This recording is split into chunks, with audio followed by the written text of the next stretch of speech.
So as an effective, viable alternative to antibiotics should be safe for the public and it should be cost effective for the producer, right? And also should be friendly to the environment. So far we don't know that have a single magic bullet for can replace antibiotics, and there are many candidates, for example, prebiotics and probiotics, enzyme, organic acid, and plant extract, and also essential oil. So essential oil right now. So I want to go into talk about more today. So usually essential oil has different the property, for example, including antioxidant stress, anti-inflammatory response, and also antimicrobial property.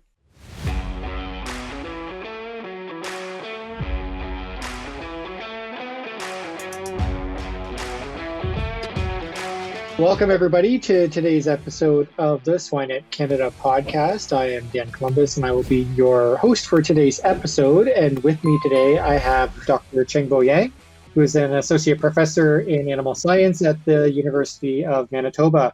So welcome, Chengbo, to the show. Yeah, thank you very much, Dan, for having me. Yeah, so Chengbo, just because some of our listeners might not be aware of who you are and what you do, I just ask you to give some information on your background and where you've been and what you've done so far. Okay, and my name is Chengbo Yang. I'm an associate professor at the Department of Animal Science at the University of Manitoba.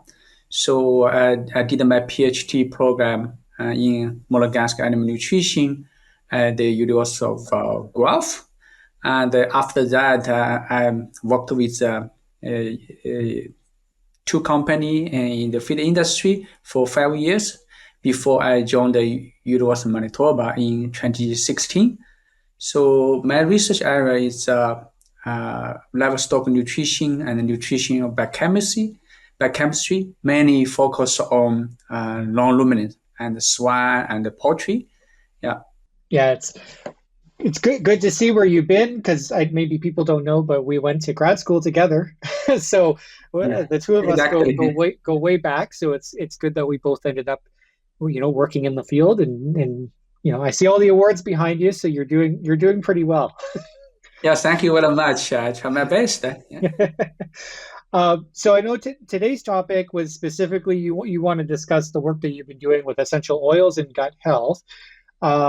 But I want to delve a little bit into gut health a little bit more before we get into that, because in our previous episode, we, myself and the guest, got into what is gut health and how is that defined. And I think we kind of decided, that kind of means different things depending on who you talk to. So I guess before we get into essential oils, I'm going to ask you what gut health and that means to you.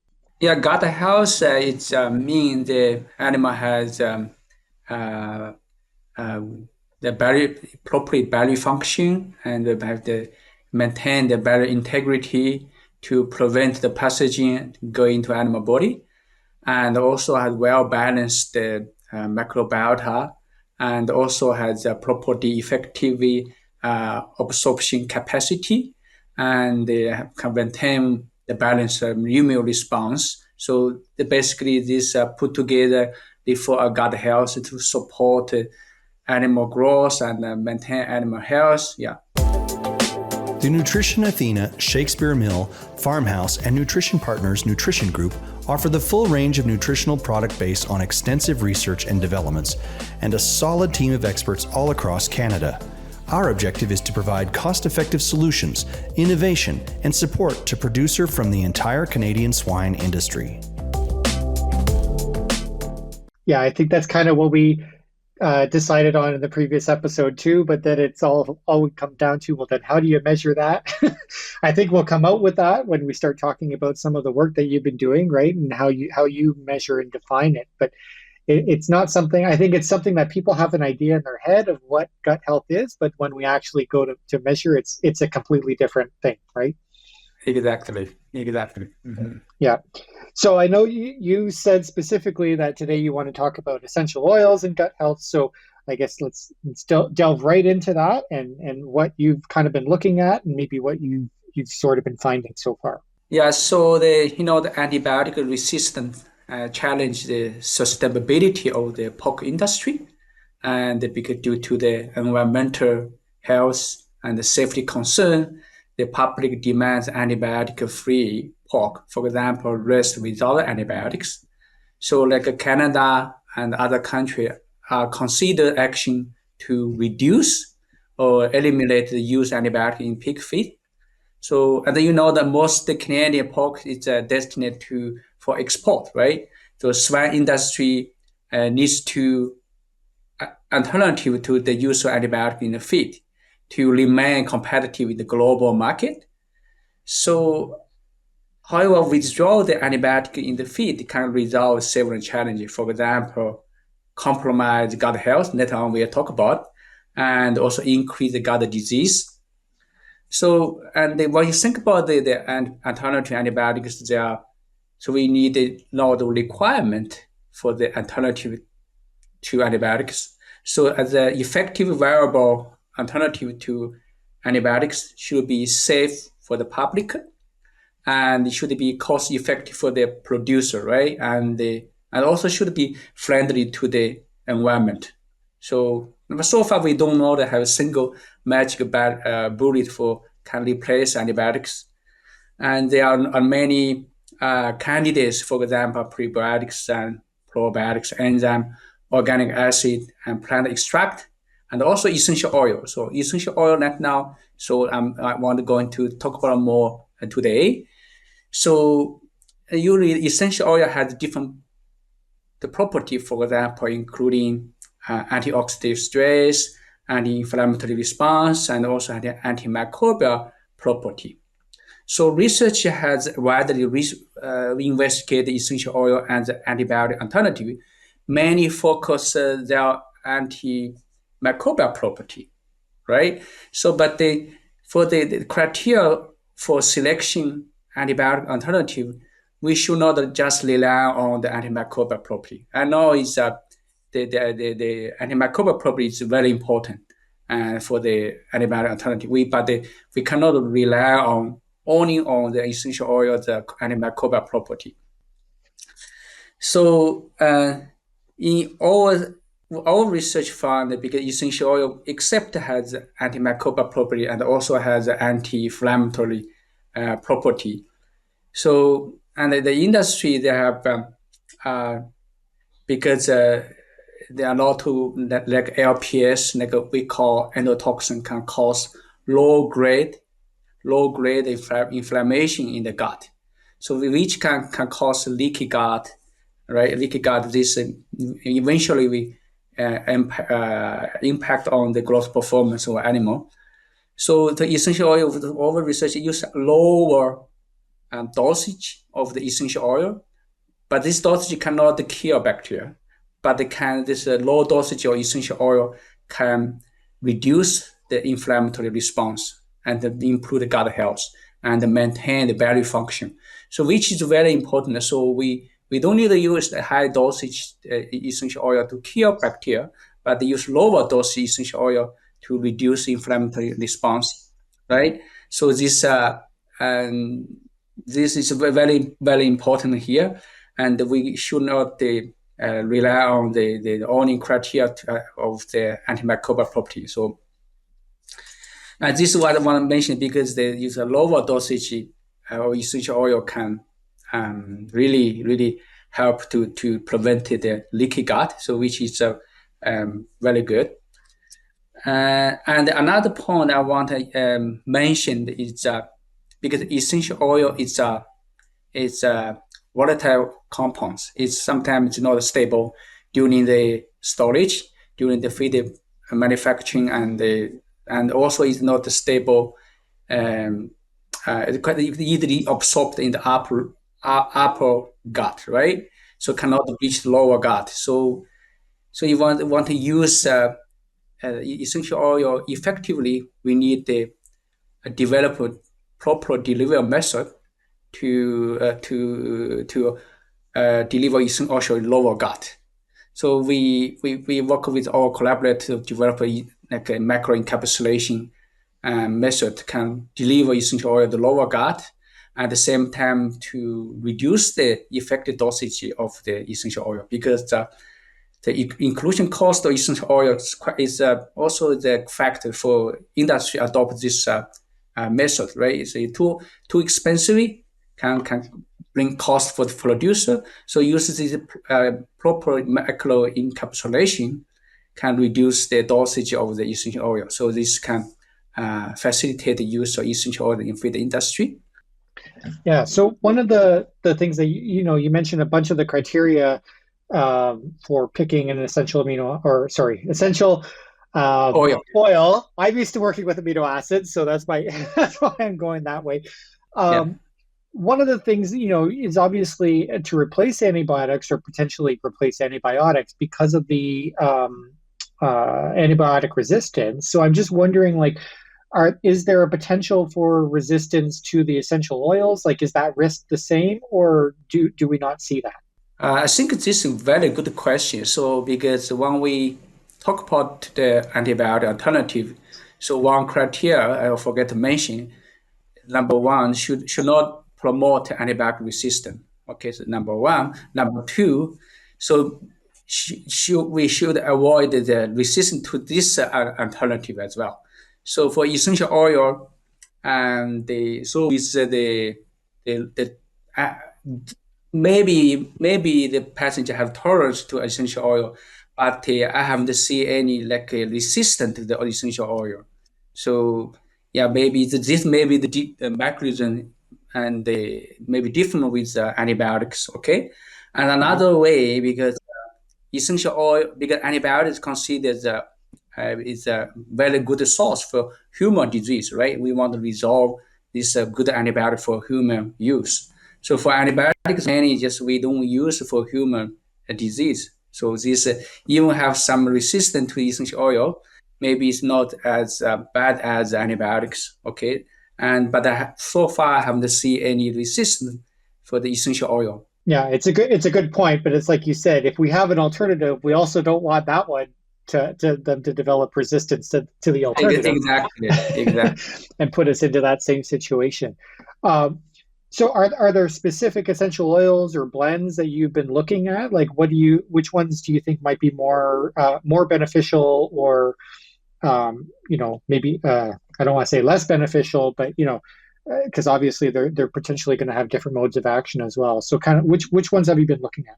So I know there's a bunch of the essential oil in the market and also a bunch of product in the market and the non-protected or protected essential oil in the market. And the essential oil I worked with is mainly like a Samo and the Eugenol and the Cavacol and the cinnamaldehyde. I think that different essential oil have different property the effectively the slightly different. So sometimes we combine this essential oil together. For example, cinnamaldehyde and citral and the salmon together. Yeah. So this can be natural extraction, but can be synthetic essential oil compound, but they're natural identical. What are some of the situations or factors that you've kind of been looking at that, you know, for where these might be beneficial or, maybe some factors that might interfere with their benefit? So you mean for the application of the essential oil, or you mean talk about the specific function of the essential oil? Let's do both. We could talk about the specific functions, how the different ones work, and then we can talk about the application because I think, a lot of the listeners are going to want to know, you know, how do I put this in, and what might I have to consider if I'm looking at using these in my production? Okay, I think in my opinion, when you use essential oil, as I mentioned earlier, not only rely on the antimicrobial property. So because the cost of essential oil, especially the natural extracted essential oil, it's not cheap, right? So for the MSC of the essential oil can be very high, and so this the dosage of the MSC concentration may bring adverse effect, maybe very strong smell, maybe affect the palatability. This have. So I think it maybe the purpose use essential oil mainly that can maybe reduce the inflammatory response because any infections that also have later on they have an inflammatory response, inflammation, right? Inflammation there. So the essential oil can attenuate the inflammation and then to help animal and to maintain gut health, maintain the gut barrier function, so in this way to help animal to recover from infection or recover from stress. Yeah, it's actually the way you're talking about it, it sounds very similar to what we're seeing with the essential amino or functional amino acids supplementation. It's not really dealing with the pathogen itself, but it's helping that animal to protect itself and recover, right? Yeah. And having that focus. So I know if we're looking at more of an anti-inflammatory, I think I'm knowing the answer to this, but I'm going to ask it for the benefit of our audience. But is there a particular life stage that you would recommend using essential amino acid, or I keep saying essential Don't amino worry. acid, essential oils, Yeah. you know, to have a maximum benefit, and like you said, keeping in mind that they're expensive and they might alter the taste or the smell of the food. So Yeah, I think for the pig industry, for the post-weaning animal, right? Post-weaning piglets, so the use of essential oil can help to prevent post-weaning diarrhea, right? So which means can be used in the crib feed or starter feed. yeah, I mean, I kind of saw that one coming. Because of the issues that you said with palatability and all that, is that an issue though in early pigs? One of the things that we're talking about all the time is that they don't eat enough, and we're trying to get them to eat more.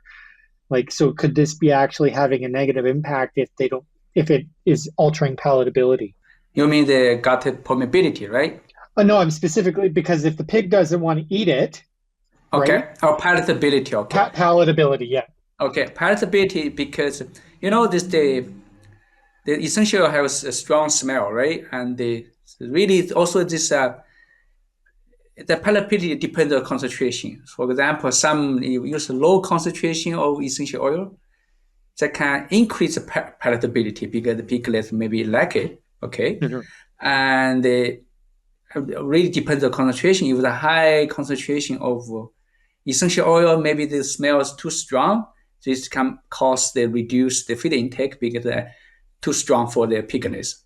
So this we need to consider the concentration.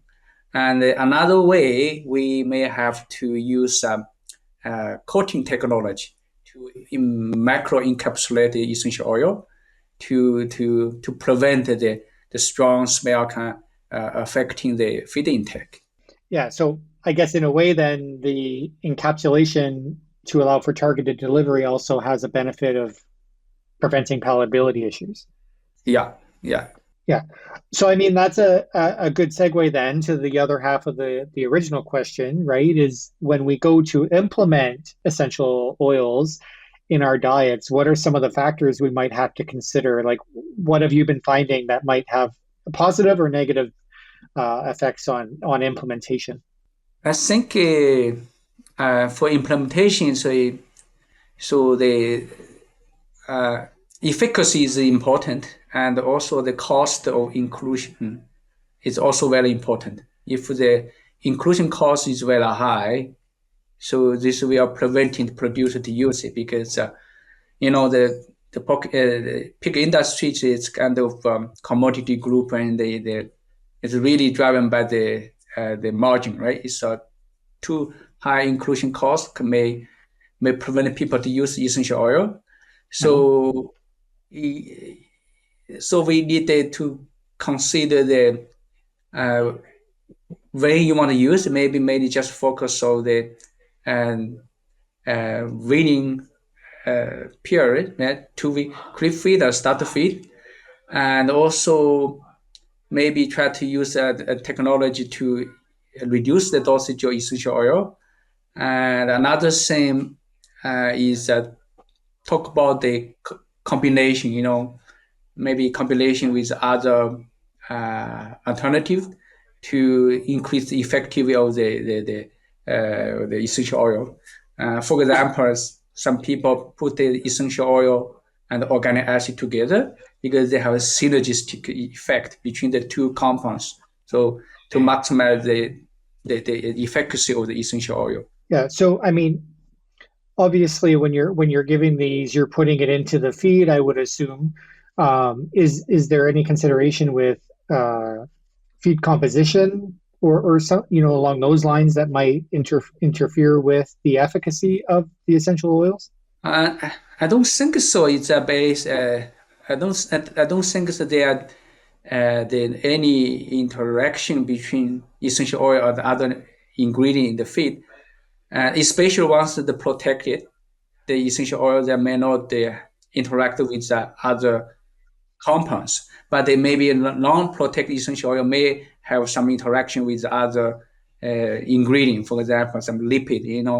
The essential oil is lipid soluble, right? The fat soluble compounds maybe have some interaction, but I don't know, and there may be potential interaction. Yeah. Yeah, it's always something to consider, right? Yeah. I know you specifically, so this is also a question that I have because you're talking about, encapsulation so that you have targeted delivery in the hindgut. Is there a benefit to some of these being available in the small intestine as well, though? When we're talking about barrier function and gut health, right? That's more than just the large intestine. So is there a benefit to providing some encapsulated and some not? I think it's a very good question. So we talk about the macro encapsulation. So try to deliver the biggest problem is that if non-protected essential oil cannot reach the lower gut. Okay, so the macro encapsulation essential oil can deliver some of essential oil to the lower gut to increase the amount of essential oil which can reach to the lower gut.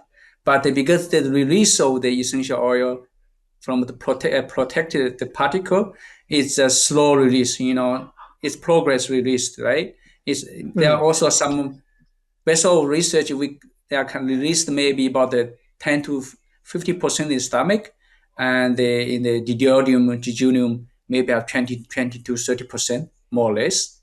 So which means this it's not a target release, it's progress released, Okay, So that makes sense to me. just somewhere in the small intestine as well can to attenuate the inflammation or right. Yeah, no, very interesting. So, are there any other aspects of essential oil use or whatever that you'd like to discuss today? Yeah, I think that one thing I want to mention that because the concentration of essential oil allow essential oil to attenuate the inflammation. The concentration much lower than MSC, much lower than MSC of the essential oil. So and so in this case also in terms of the anterior inflammation, this because it can reduce the effective dosage a lot and reduce the feed cost, inclusion cost a lot. Another one, I think the lower essential oil can also can disturb the colon sensing of bacteria. The bacteria have the communication each other, right? Mhm. So once they are reach some particular density of population, they are release secrete the toxin, can make a infection or whatever. So once I have the essential oil can disturb the communication between the bacteria. So even they have increased the population of the bacteria, they still cannot communicate together and reduce the toxin secretion. So this also has a extra benefit for essential oil to attenuate the infection in the gut.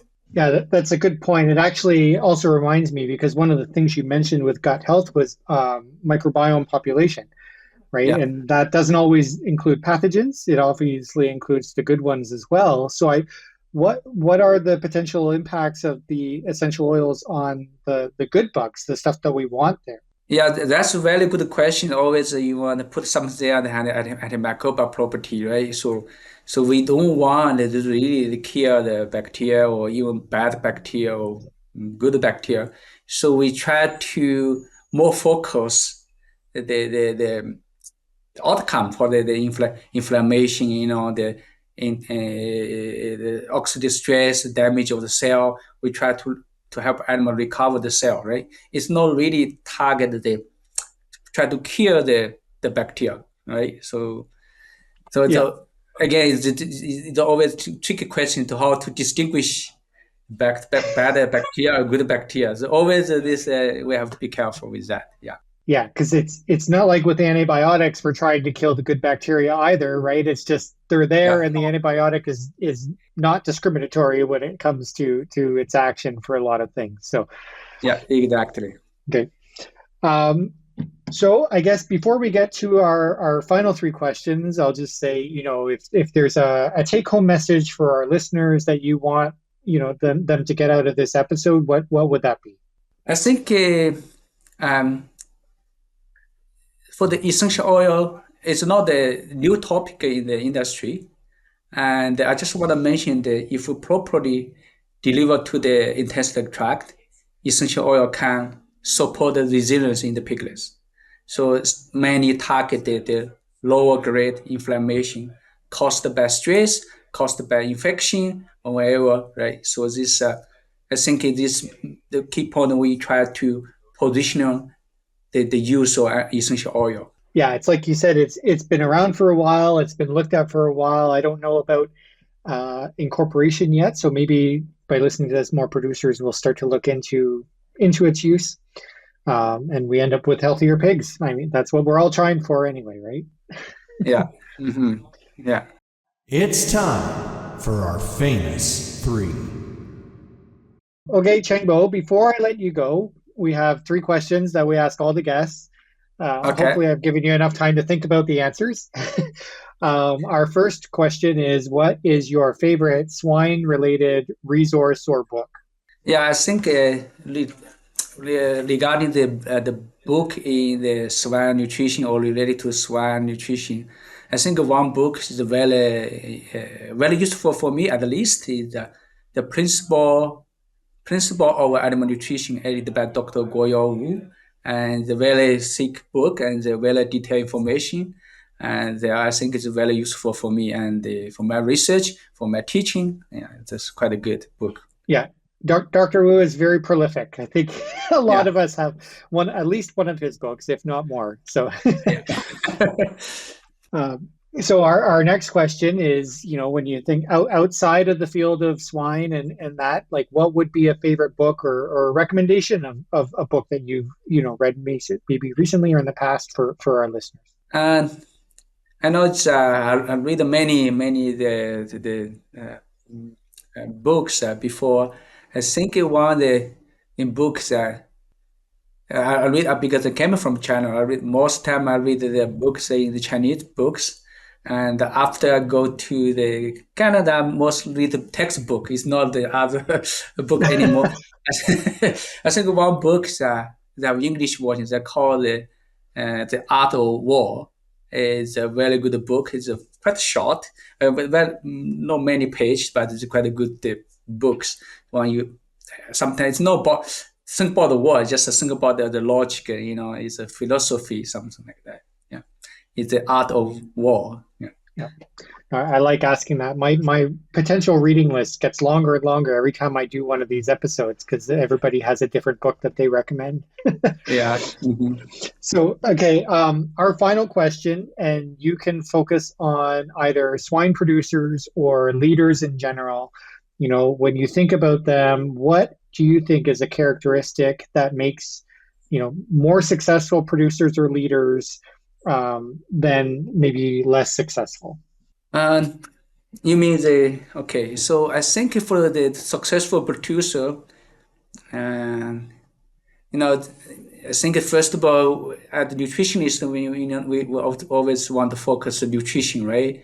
So to well balanced diet, and they try to use ingredient and to help to reduce the feed cost. I think reduce the feed cost is always good for you to make you more competitive in the market, right? And of course, the management, the biosecurity is always also is quite good.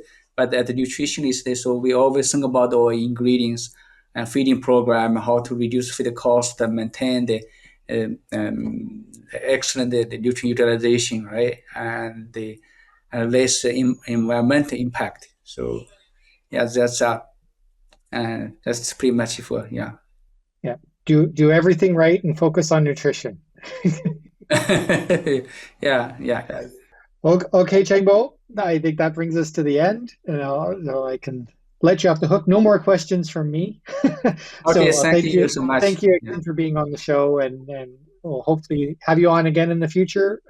Maybe talk about a different topic or some of more research that you're doing in this area. Yeah, I'm more than happy to do that, and thank you very much, Dan, to having me. Yeah, thanks again, and thanks everyone for listening.